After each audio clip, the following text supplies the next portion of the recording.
yang dikembangkan, diproses Besar-besar kemakmuran rakyat. Kemakmuran rakyat.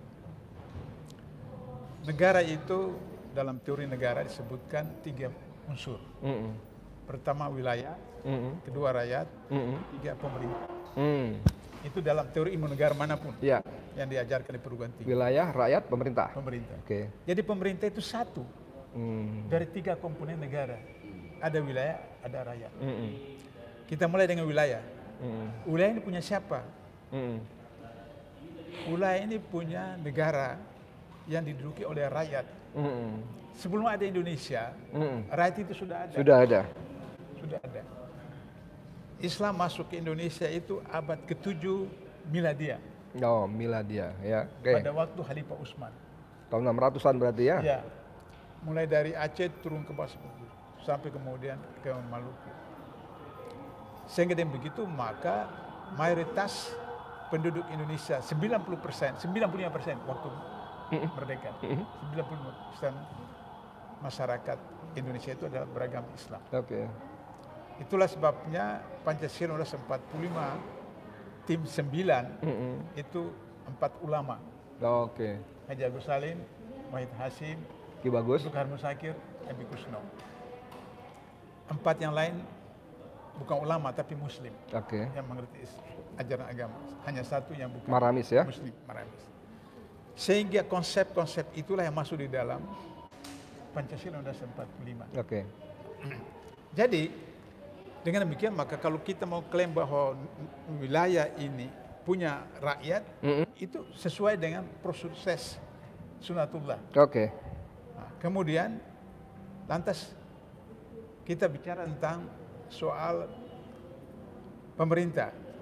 Pemerintah itu berdasarkan Undang-Undang 45 Agustus 45 itu dipilih oleh MPR. Oke. MPR itu wakil rakyat. Wakil rakyat. Oke. Sehingga mereka bermusyawarah maka memilih presiden wakil presiden. Iya. Jadi presiden wakil presiden itu adalah mandataris dari MPR. Sekarang ketika Undang-Undang 45 di Bredel, di Bramus, Diacak-acak ya? Ya, diacak-acak seperti sekarang, maka kemudian dilakukan pemilihan presiden wakil presiden melalui pilpres, Iya. pilkada dan seterusnya, Iya. yang itu bertentangan dengan sila keempat Pancasila. Musyawarah perwakilan ya? Ya, musyawarah perwakilan. Nah sekarang tentara itu tugasnya adalah membela negara. Oke. Negara itu tadi 3 unsur itu. Hanya unsur wilayah, ya, rakyat, pemerintah. Iya, iya. Jadi kalau tentara itu menyiksa, menyerang atau menggebuki rakyat, itu melanggar Oke. tugas dari tentara yang harus membela negara, di mana negara itu merupakan gabungan dari wilayah, pemerintah, dan rakyat. Kemudian tentara juga harus melindungi wilayah. Wilayah itu kalau ada satu jengkal tanah saja direbut oleh bangsa asing, maka itu tugas. Itu Tentara. soal kedaulatan ya? Iya, kedaulatan, melindungi. Nah, sekarang persoalannya adalah bagaimana investasi. Ya, memang investasi diperlukan. Tapi investasi itu berdasarkan pasal 33 tadi, itu harus dikelola oleh negara. Negara itu kemudian mendistribusikan kepada BUMN, BUMD. Iya.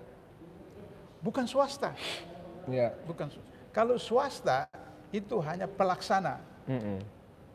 Katakanlah semacam subkon dari BUMN atau BUMN. Nah, jadi kalau investasi yang dilakukan oleh pemerintah di wilayah Batam, Rempang, itu swasta, maka itu bertentangan dengan pasal 33 itu yang seharusnya pemerintah melalui BUMN, BUMD. Iya. Sudah itu kemudian kalau katakanlah itu karena deal antara presiden dengan oligarki ketika pemilu 2014 dan 2019, tapi ada mekanismenya. Mekanismenya adalah bahwa presiden melalui DPR, DPRD, wali kota, bupati membicarakan itu. Iya. Apakah itu ada dalam perda? Nah, kalau ada perda, kita akan persoalkan perda itu memenuhi SOP atau tidak. Berdasarkan pada ketentuan pasal 33 tadi. Ada kesalahan dari masyarakat kita termasuk saya adalah bahwa kalau Presiden Jokowi ngomong itu, kita kira itulah yang akan terjadi. Iya. Padahal itu kesalahan besar. Iya. Yang sebenarnya adalah kalau Jokowi ngomong kanan, kita tafsirkan itu ke kiri. Kiri ya. Kalau dia ngomong kiri, kita tafsirkan kanan. Harusnya gitu. Iya, Karena sehingga, berdasarkan track recordnya selama ini begitu. sehingga kita tidak kecewa. Nah, kesalahannya adalah kita menganggap bahwa kalau dia ngomong kanan itu kanan betul, padahal tidak. Padahal tidak seperti itu. Nah, akhirnya terjadi kondisi seperti begini. Jenderal Sudirman, Panglima besar TNI itu memilih untuk masuk hutan gerilya. Iya. Karena mau menjaga kedaulatan negara. Iya. Kedaulatan negara. Tidak ikut dengan Soekarno dan Hatta ditangkap kebuang ke Bengkulu. Iya. Tapi masuk hutan. Dalam keadaan sakit-sakit pun gerilya untuk menjaga kedaulatan negara. Iya. Nah, jadi kalau misalnya TNI sebagai breakdown dari konsep ketahanan negara oleh Jenderal Sudirman, maka itu tidak boleh dilakukan oleh TNI dengan kata-kata bila perlu Dipiting. satu Lawan satu. seperti itu. Nah, lantas kemudian mereka digaji oleh siapa? Iya. Mereka digaji oleh rakyat. Iya. Kok diberlakukan seperti begitu? Sementara kemudian kita perhatikan bahwa kita nonton di TV di negara-negara modern, kalau ada unjuk rasa begitu, mereka hanya dengan pentungan nonton saja. Kalau kemudian tidak berimbang, mereka mundur dan seperti itu. Kalau kita sebaliknya. Kita sebaliknya malah mau dipitingin seperti itu. Nah, jadi ini kesalahan besar dari Panglima TNI. Nah, saya khawatir Panglima TNI tidak memahami filosofi ajaran daripada Panglima Besar Jenderal Sudirman, bahwa negara itu adalah segala-galanya, di mana negara itu ada wilayah, adalah rakyat dan pemerintah. Pemerintah hanya satu daripada 3 komponen negara. Jadi Bang Dullah, ketika Panglima TNI Yudo Margono berkata seperti itu, maka pertanyaannya, kenapa dia bisa berkata seperti itu? Rasanya mustahil kalau Yudo tidak paham yang Bang Dullah paparkan tadi. Rasanya mustahil ya. Apalagi sebagai seorang TNI yang bintang 4, pasti dia tak paham betul doktrinnya Panglima Besar Sudirman bahwa tentara itu anak kandung rakyat. Bahwa tentara itu seperti ikan dengan air dengan rakyat. Tanpa air tentara mati ikan itu. Tanpa rakyat tentara itu mati gitu. Nah, sekarang tiba-tiba dia menjadi centeng yang memuluskan kepentingan investasi oligarki ini. Ini kan sebuah pelanggaran yang sangat serius menurut saya. Nah, sekarang pertanyaannya mau diapain nih statement seperti ini? Siapa yang berhak mengontrol dan mengembalikan supaya tidak ngaco seperti ini?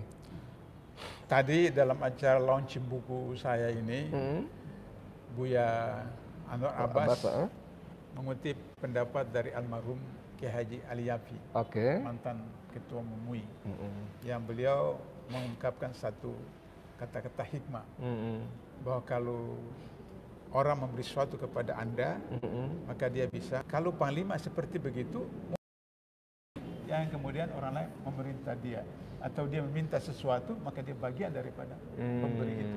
Nah, saya khawatir jangan-jangan sampai Panglima TNI ini terlibat dalam kegiatan atau bermesraan dengan oligarki yang sekarang menguasai negara, menguasai pemerintah, menguasai rakyat. Nah, ini berbahaya. Untuk itu maka saya menyarankan kepada DPR, komisi terkait di DPR, segera panggil Panglima untuk kemudian minta pertanggungjawab.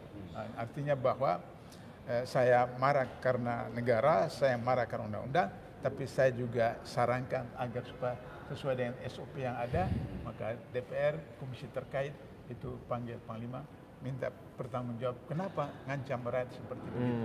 Kenapa tidak melakukan? Orang Indonesia itu kan orang baik-baik. Pada zaman pemerintahan raja-raja dulu, Pak Edi, Pak Mursali, kalau rakyat datang ke depan istana atau depan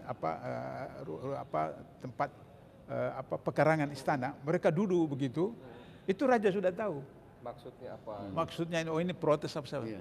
Sudah selesai. Dalam tradisi Jogja itu namanya PP. PP itu menjemur diri. Menjemur diri. TP itu jemur. Menjemur diri itu bentuk protes pada raja. Dan seperti Abang karena raja langsung paham. Ya, orang Jawa itu paham. Seperti karena itu sebelum mengkerucut itu ada satu sisi yang sangat penting sekali, Bang Abdullah, yaitu dari sisi kemanusiaan yang sedang dirasakan oleh rakyat Indonesia.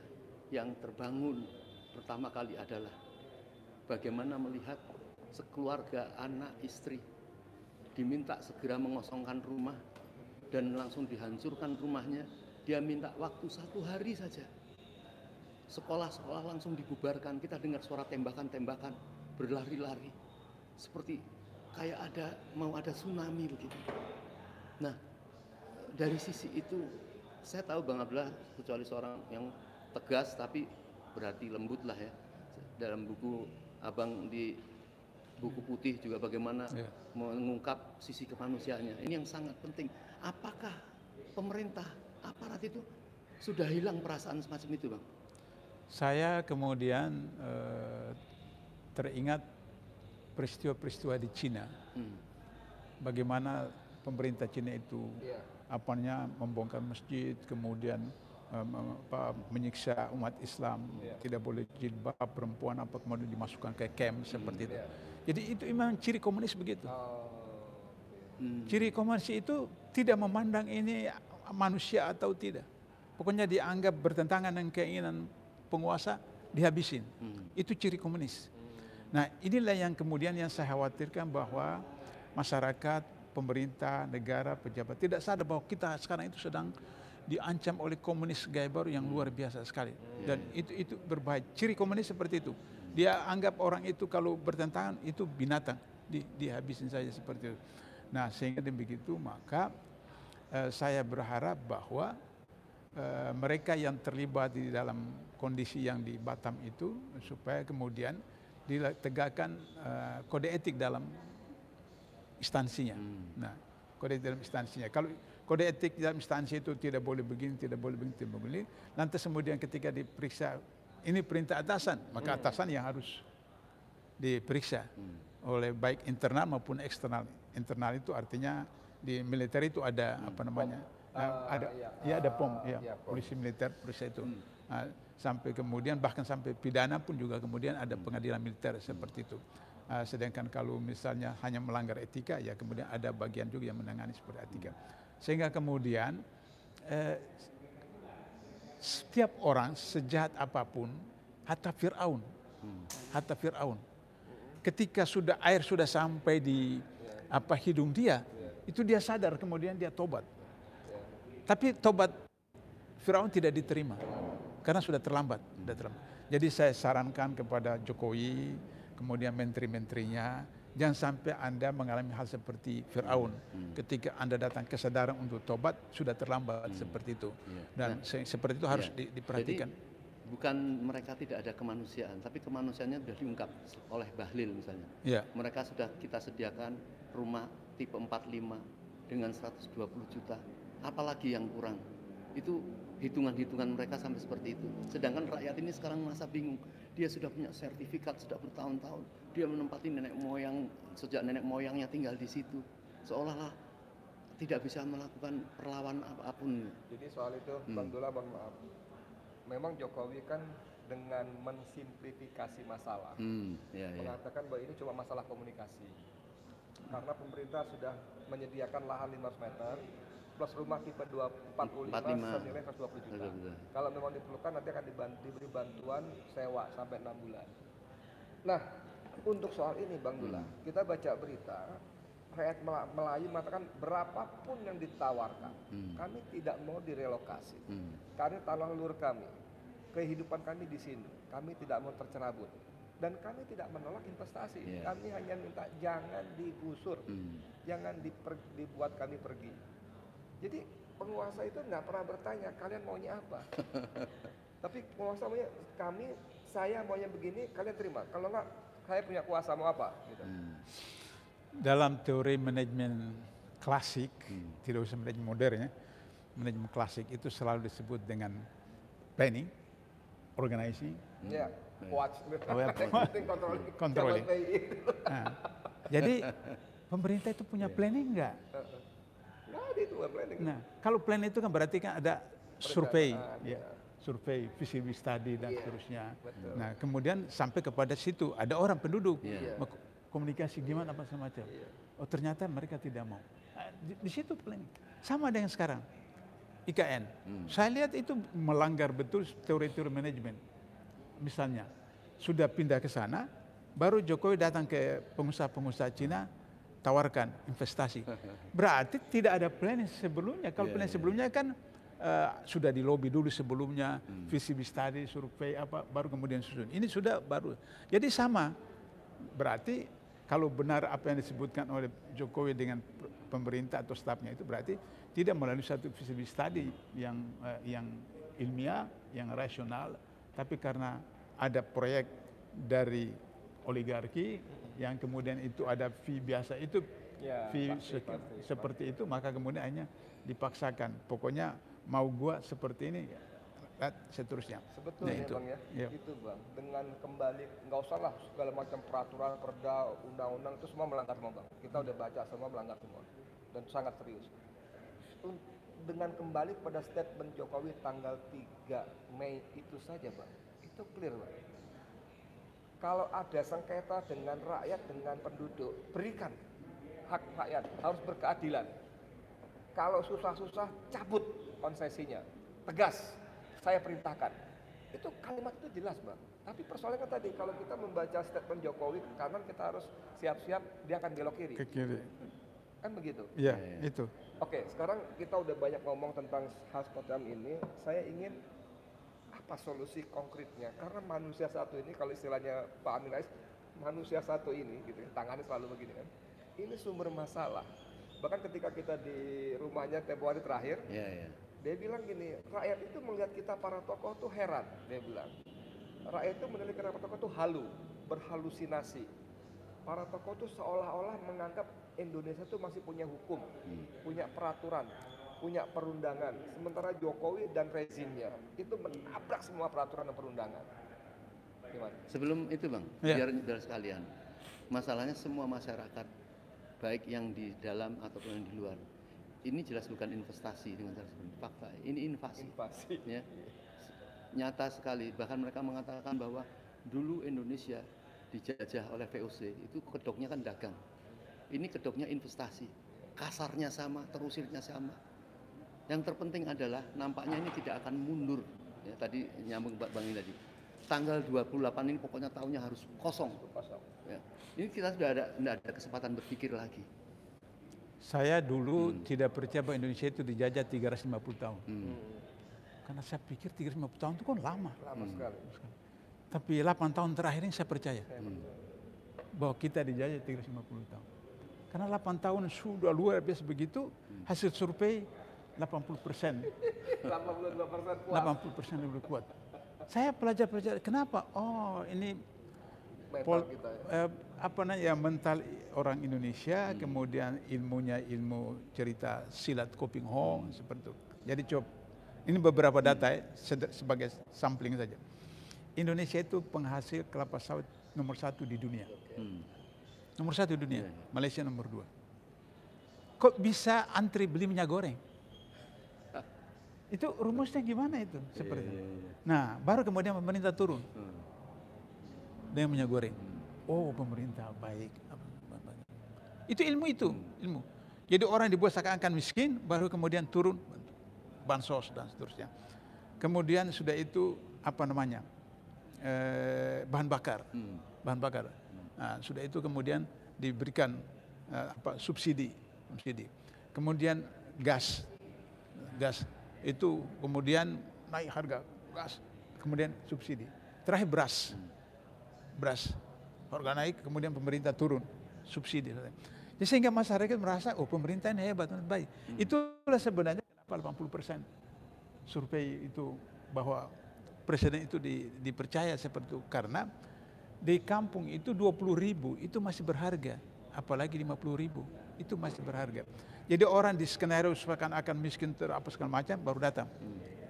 Seperti cerita dulu di Amerika, kemudian di Jakarta yang pahlawan yang mencuri kemudian bantu Robin Hood. Robin Hood seperti itu. Atau yang di Jakarta itu pitung seperti itu. Nah, itu ilmu itu, ilmu itu. Sehingga kemudian selalu dipercaya seperti itu. Padahal mereka berpikir bahwa 50.000, 1 juta, kemudian untuk 5 tahun menderita, itu kan luar biasa. Nah, oleh karena itu maka saya berharap bahwa anggota DPR sekarang ini tinggal lagi 1 tahun kurang lebih, itu supaya kemudian bagaimana agar supaya cobalah gunakan sisa waktu yang ada menggunakan hak dan kewenangan mereka. Itu yang bisa dilakukan ya Bang? Ya? Masih percaya sama DPR? Ya separuh lah. Apa yang dipunyai sekarang itu kan? Itu Iya, itulah. Separuh itu digunakan untuk supaya kemudian ada ya catatan baik lah. Catatan baik pada anak cucunya. Bahwa bapak saya itu pernah jadi anggota DPR, kemudian begini-begini, tapi pada saat-saat terakhir mereka menggunakan haknya. Panggil presiden, panggil menteri, hak tanya, interpelasi dan seterusnya. Nah, kalau sampai sudah interpelasi seperti itu, bisa saja kemudian Pak Edi dan teman-temannya kemudian majukan mosi tidak percaya. Mosi tidak percaya, ini kan masih ada berapa bulan kan? Mosi tidak percaya, kemudian anggota DPR seperti tadi itu kemudian ya daripada kita nanti maki-maki sama anak cucu kita nanti generasi datang, ya udahlah kemudian sidang pleno. Siapa tahu misalnya tidak 9 partai, mungkin 5 partai saja setuju, berarti sudah lebih dari 50% kan bawa ke MK. Nah, MK itu ada ipar ketua MK-nya kan. Mahkamah Keluarga. Mahkamah Keluarga. Tapi siapa tahu kemudian ketua MK ini dapat hidayah bahwa Nabi Muhammad dengan pamannya Abu Jahal itu kan paman dengan kemenakan. Nah, tapi kemudian bisa berlawanan seperti itu sehingga udah seperti itu. Tapi kan doa-doa itu kan selemah-lemahnya perjuangan, Bang. Harus ada upaya-upaya. Tapi maksud saya gini, Bang. Saya setuju tidak mungkin untuk melawan ini kemudian kita menyiapkan perlawanan terhadap TNI. Tidak mungkin. Karena itu kan kita sama TNI itu kan TNI kita. Dahulu tuh namanya negara sama tentara itu bergandengan, strip ya, kalau katakanlah dalam sejarah ada DI, artinya daulah negara dibilang sama tentara. Nah, sekarang tentara itu apakah pada saat penguasa mempunyai kebijakan yang keliru, apa dia tetap harus tegak lurus, pokoknya laksanakan tanpa boleh protes? Kalau tegak lurus itu kepada negara, kepada negara berarti konstitusi, bukan kepada penguasa. Ya, kalau konstitusi itu kan rakyat itu adalah penguasa, rakyat itu penguasa, maka harus rakyat yang dibela, rakyat yang dibela.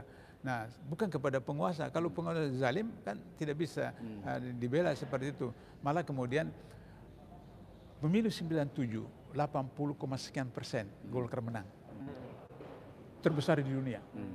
Tapi ketika kondisi seperti itu, yang ketua MPR-nya disebut hari-hari ngomong kosong, itu punya kesadaran, kemudian semua anggota pimpinan MPR itu kemudian menyampaikan kepada Soeharto rekomendasi supaya mundur.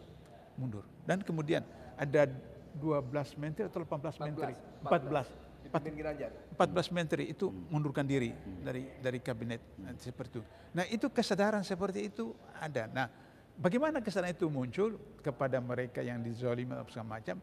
Kata Rasulullah, ada beberapa golongan yang doanya tidak ditolak. Orang yang saum sampai buka, pemimpin yang adil, dan orang yang dizalimi. Nah, orang yang dizalimi itu, saya punya pengalaman ketika di penjara Orde Baru. Memang luar biasa. Itu kalau langit terbuat dari baja, itu tembus itu. Doa ya? Doa. Orang yang dizalimi itu lebih. Beliau ini punya pengalaman meskipun cuma berapa bulan seperti itu, 7,5 bulan. Itu di Izabah itu. Nah, itu gara-gara menjadi macan jadi kucing itu, Pak. Itu. Nah, saya berharap pertama mereka yang di Rempang itu bagaimana menyerahkan diri kepada Allah, bermunajat. Kemudian masyarakat Riau Kepulauan itu wilayah wilayah Melayu, dan itu bahkan kemudian Sultan Brunei itu sudah bunyi karena itu dia sultan. seperti itu. Baru kemudian seluruh bangsa Indonesia, khususnya umat Islam, untuk kemudian bisa bermunajat. Mudah-mudahan mereka ini diberi hidayah untuk kemudian berubah, atau kemudian terserah kepada Allah. Bagaimana Allah memberikan putusan buat mereka, apakah dijadikan seperti Firaun, dijadikan sebagai Soekarno, jadi seperti Soeharto, terserah sama Allah. Seperti itu. Oke, saudara sekalian, Bang Lim, ya. Jadi tadi penjelasan Bang Dullah tadi sebagai pamungkas, dan pada kesempatan ini saya mengajak kepada kita semua bersamai, ya, kita bela rakyat Melayu, Rempang khususnya, dan semuanya.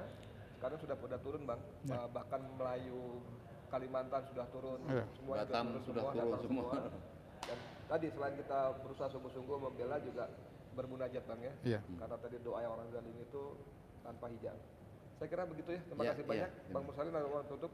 Ya, saya kira kita sangat penting sekali harus memberikan pendapat-pendapat para tokoh ini, ya, supaya semua mendengar. Ini tidak boleh diam, karena ini merupakan giroh. Kalau dia tidak komen, berarti tidak punya giroh ini terhadap masyarakat saudara kita yang dalam keadaan seperti itu. Oke, makasih banyak saudara sekalian. Terima kasih. Saya Edi Mulyadi untuk FNN, untuk Indonesia Lebih Baik. Assalamualaikum warahmatullahi wabarakatuh. Waalaikumsalam.